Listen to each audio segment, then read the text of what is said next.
Hey everyone, this is Chris Crazyhouse here with some Chris Crazy commentary. So I wanted to talk a little bit about the live action version of Cowboy Bebop that's supposed to be coming to Netflix very soon. And I wanted to talk about some of the criticisms and also some of the fallout of that criticism that has come up over the last 3 or 4 days.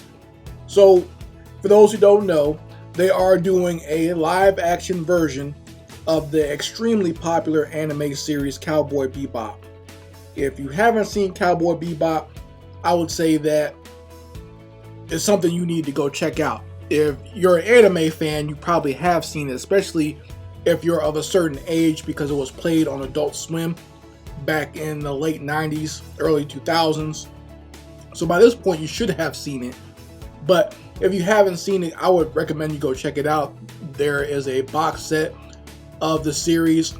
It's really not that long. It's a finite series, so after 20 some odd episodes you get all of the story. So that's one of the things I liked about Cowboy Bebop, is that it was finite.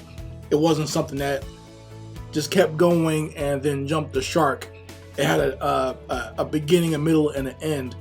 And there is a movie that came out, an animated film that came out afterwards that takes place, I guess you could say, somewhat in between the story of the show. Because if you've seen the show, you know how it ends.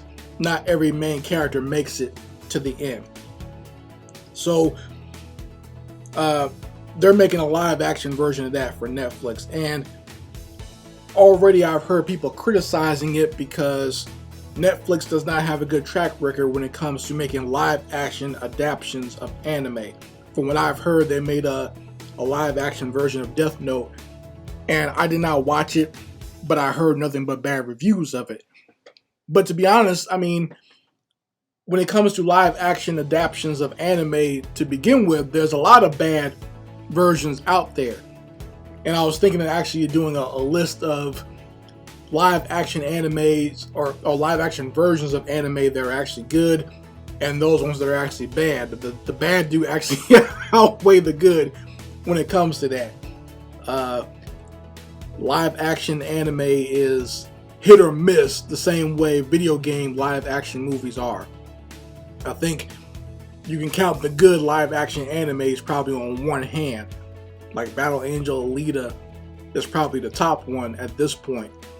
But there's a lot of terrible adaptations out there, from the Fist of the North Star live action to Dragon Ball Evolution or whatever that movie was called.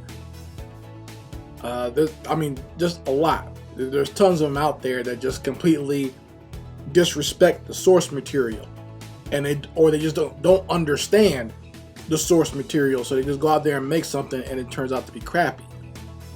But what you have here is Netflix doing their own adaptations, and they're taking probably one of the most popular animes out there to try to adapt. Now, already, just from the photos of the cast, a lot of people are kind of looking at this as, I don't know, you know, that's saying it nicely. There are people who are completely crapping on it, but at the most part, even those who are more positive are kind of like, I don't know, based on what they've seen. I guess, you know, the actor John Cho from Harold and Kumar is playing Spike Spiegel, and he looks the most accurate out of all the characters, even though according to the fans in Japan, they don't like him. They think he's too ugly to play Spike Spiegel. That I'm not going to get into that whole inter-ethnic thing between different Asians and what they think what their version of beautiful or handsome is. That's something you'll have to delve into yourself. But there's plenty of videos exposing how they feel about the quote-unquote Asian look.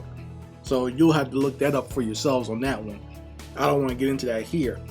But when it comes to the other characters, I can't believe they actually did this, because this is funny, stereotypical, and sad all in the same thing. They got a black guy to play the character of Jet Black. They literally got a Jet Black Negro to play Jet Black. Like, I don't know if they're trying to be ironic or funny by doing that, or what. If I was any black person, I would not agree to do this. But, you know, I know as an actor you need work, so I'm not damning the brother who decided to play Jet Black. But the fact that the character's name is Jet Black, and they got a Jet Black male to play that character is hilarious to me. And there are some other YouTubers who I know want to make that joke, but they're afraid that it would be called racist for doing so. But I'm saying it based on what I've seen, and I know my audience will find that funny as well. So, two major problems I see so far is in both the casting and some of the newer pictures they put out there of this live action. I don't see Edward anywhere. For those who remember, Edward was the little hacker character from Cowboy Bebop, who was a very important character of the cast. Edward was an important character and was very integral to several of the episodes and the anime film, so I don't see why they would not have her there. I've heard people speculate that they're going to try to do some sort of non-binary character for Edward, because it was a joke in the anime series that even though Edward was a little girl, she had a little boy's name and people kept confusing her for a little boy. But that's only because she's a child.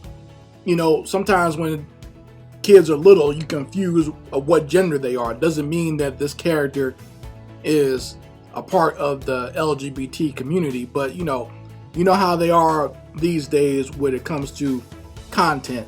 If they can find some way to flip that and stick it in there, they'll do that. So anyway, they got the dog Ein, but no Edward at all, at least not yet. So we'll see where it goes as time goes on, if Edward makes it to this live action version. But the other big thing that people are having a fit about is the portrayal of the character of Faye, and the fact that Faye Valentine does not look like her anime counterpart. A lot of people were criticizing the fact that they got her covered up more than Faye is, and she doesn't seem to be the vixen or femme fatale type character that actually appeared in the anime. A lot of people don't understand that Cowboy Bebop is supposed to be kind of like a crime noir type story, and Faye is supposed to be a femme fatale type character, and she does use her sexuality and her looks to get what she wants. That's just the way the character is, and that's the way the show was written. But it looks like Netflix is going to try to move away from that, because apparently, you can't have females being sexy in any medium nowadays. That's considered a no-no. It's okay to sexualize men, and when it comes to Netflix, it's okay to sexualize children as well. If you know about that show Cuties that they made not too long ago. But if a woman is sexualized, or if men find a woman attractive or sexy, that's a bad thing. So the actress that's playing Faye, what's her name here? Let me see if I can dig it up. Daniela Pineda. She went online before the weekend started. I think it was either Thursday or Friday, and basically started in a very snarky way to berate the fans out there who have been giving her criticism for not looking like the character of Faye Valentine in this live action version. And she tried to say, that women who have Faye's body proportions in the cartoon don't actually exist, which is not true. And she was trying to say that the costume, it couldn't be the way it is in the anime because she has to do stunts, quote unquote, and she wouldn't be able to move around in an outfit like that. And like I said, she did it in a very, very snarky, very sarcastic, and in a very disrespectful way. So of course that got a lot of the fanboys upset when she did that. They've been going in on her all weekend, 24/7. They've been going in on her, and they even dug up some old photos of her from other shows, TV shows, and movies that she's been in where she does wear skimpy clothes. And I saw some of those pictures. I was like, well, she didn't have a problem doing stunts in this. You know, she's in some pictures where she's bunked over, busting it open in a thong and hot pants and, you know, cut off t-shirts and everything else. But apparently, you know, they can't make the anime character costume like that because it's too much for her to do.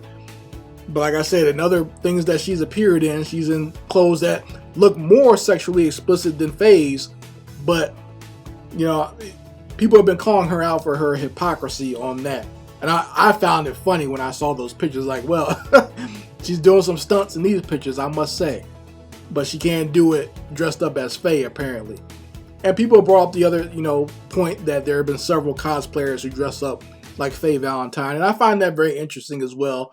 We've talked about that on this channel, how real women will dress up in cosplay and the cosplay will be extremely sexy or have a sexual lean to it. Even if the character is not sexual, they'll take characters like Sonic, Super Mario, or Pikachu and somehow make that sexy. You know, we've all been to conventions, we've all seen it. And all you gotta do is look up pictures of that on social media and you'll see it for yourselves. But, you know, apparently these cosplayers, without having a budget and just their creativity and some, you know, still pictures of the character they want to look like, somehow they can make better costumes than these big budgeted TV shows and films. But, you know, like I said, this is not, I'll just be honest and say I'm not excited to see this. I'm a big fan of Cowboy Bebop. It was one of the, I remember it was one of the first animes I saw when I first went to college. Like, it was Cowboy Bebop and Evangelion were the two big animes that we had on VHS that we were kind of passing around the dormitory and everyone was watching it. So being a longtime fan of the series, I remember going to the theaters to see the animated film, Knocking on Heaven's Door. You know, I was just a big fan of the characters and even read some of the manga that came out later on that was based on the animated series. And I don't see this live action version having the same heart and the same feel as the show. In fact, they've almost said that as far as the show notes that they put out there. They said they're going to have their own original story. They've already changed the characters around so much, and apparently they're changing the backstory and the names of several things. So it's almost like, you know, what do you expect? Like, if you want to do this super original story, then why even take Cowboy Bebop? You know what I mean? Like, it's almost like they're trying to take a concept and retcon it to fit their own sensibilities and their own stories that they want to tell. Why not just go pitch your own bounty hunter show on or to Netflix? It'd have been better to do that. It would have been better that you make your own original show and have people say, hey, this kind of reminds me of Cowboy Bebop, and say you were inspired by it, than to actually take that property and reform it and reshape it into something that's unrecognizable to the fan base. That's just my humble opinion. I know a lot of people probably don't agree with that, or they're looking forward to seeing this. I'll say I'm not upset about it either. I know there are some people who have taken to that stance where they're just overly angry and overly critical of it. My feeling is the animated movie still exists. The animated series still exists. That hasn't been taken away. So we'll always be able to enjoy the actual real thing. You know what I mean? It's like if they make a knockoff version of Jack Daniels, the real thing is always going to be there. So we don't have to worry too much about this new watered down version. You folks let me know how you feel about it in the comments section. If you've seen this live action version and what you might think, or if you've had any criticisms of what some of the actors have said, or if you are just as tickled at the fact that they got a Jet black male to play Jet Black. That's hilarious to me. I can't stress that enough. I'm going to be talking about that forever. But You guys let me know how you feel about it in the comments section, and make sure you go ahead and like, share, and subscribe to this channel. Anyway, Crazyhouse signing out. Peace.